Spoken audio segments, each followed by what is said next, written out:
حضرت عمر کے زمانے میں اسلامی حدود 23 لاکھ مربع میل تک پھیل گئی ہیں۔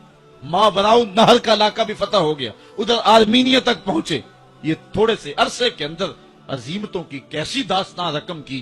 اقبال تڑپ کے کہتا ہے، دی ازانے کبھی یورپ کے کلیساؤں میں، کبھی افریقہ کے تپتے ہوئے صحراؤں میں، دشت و دشت دریا بھی نہ چھوڑے ہم نے، بحر ظلمات میں دوڑا دیے گھوڑے ہم نے۔ حکمران تو وہ تھے لوگوں کی دہلیز پہ امن دینے والے، لوگوں کی چوکھٹ پہ جو ہے وہ نور بانٹنے والے۔ حضرت عمر جن کو تخت حکومت پہ بیٹھتے تھے، اور ان کا تخت کو سونے زبرجد کا نہیں تھا، مسجد نبوی کی چٹائی تھی، اور سارا دن وہاں بیٹھ کے لوگوں کی باتیں سنتے، اور جب رات کے اندھیرے گہرے ہوتے عمر بھیس بدل کے مدینے کی گلیوں کا گشت کرتے۔ کہا تمہارے گھر سے دھواں نکل رہا ہے اور بچے رو رہے ہیں، ان کو کھانا کیوں نہیں دیتی؟ کہنے لگی عمر کی جان کو رو رہی۔ عمر کے پاؤں تلے سے زمین نکل گئے۔ کہا کیا ہوا؟ کہا 3 دن سے ہمارے ہاں کھانے کے لیے کچھ نہیں ہے، روزانہ بچے روتے ہیں، اور میں ہنڈیا کے اندر پتھر ڈال کر کے نیچے سے آگ ڈالتی رہتی ہوں کہ بچے انتظار کر کر کے سو جائیں گے، کم بخت سو بھی نہیں رہے، اور وہ پتھر پکیں گے بھی کیا، اور میں عمر کی جان کو رو رہی ہوں۔ حضرت عمر کا کلیجہ دہلنے لگا، فوراً پلٹے واپس بیت المال میں آئے، گھی کا ایک کنستر لیا، آٹے کی بوری لی، مرچ مسالہ جات بہت کچھ اٹھایا، اپنے کندھے پہ رکھا، بوری اپنی کمر پہ لا دی۔ عمر بیت المال سے نکلے تو آپ کے خادم اسلم نے دیکھ لیا، آگے بڑھا، کہا میرے آقا میں اٹھاتا ہوں۔ عمر کی آنکھوں میں آنسو ہے۔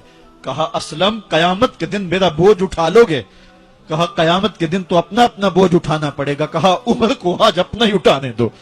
حضرت عمر وہ گھی کا کنستر اور وہ آٹے کی بوری سر پہ اٹھائے ہیں، اور اس خاتون کے گھر جاتے ہیں اور دستک دیتے ہیں۔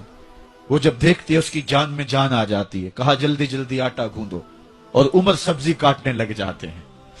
حضرت عمر رضی اللہ تعالی عنہ سبزی تیار کر دیتے، ادھر آٹا گند جاتا ہے، اور پھر اوپر چولہا رکھا جاتا ہے، چولہے کے اندر آگ رکھی جاتی ہے، وہ کھانا پکانے لگتی ہے، آگ بجھتی ہے۔ تاریخ نے لکھا ہے آگ بجھنے لگتی ہے، عمر جھک کر کے پھونکے مارتا ہے، عمر جھک جھک کے پھونکے مارتا ہے۔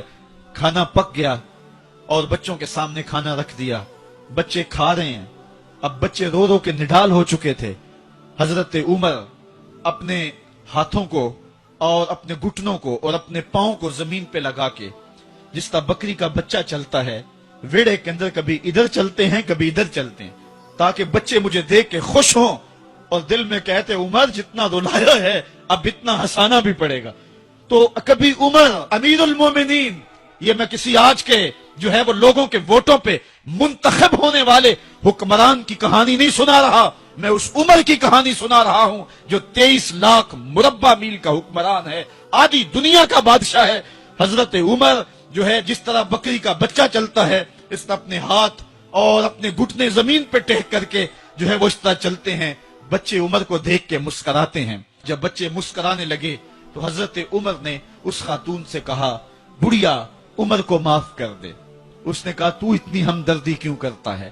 کہا عمر بیچارہ بڑا پھنسا ہوا ہے، فکر ہے اس کو یرموک و فسطاط و حلوان کی، جب فتح ہے مصر تو تیاری ہے ایران کی، آتے جاتے وفد سے ملاقات بھی کرتا ہوگا، اور شب کو معلوم حالات بھی کرتا ہوگا، کانٹوں میں الجھی ہوئی بیچارے کی جان ہے، نیند اس کو بھی آتی ہے، آخر وہ انسان ہے، میری بہن عمر کو معاف کر دے۔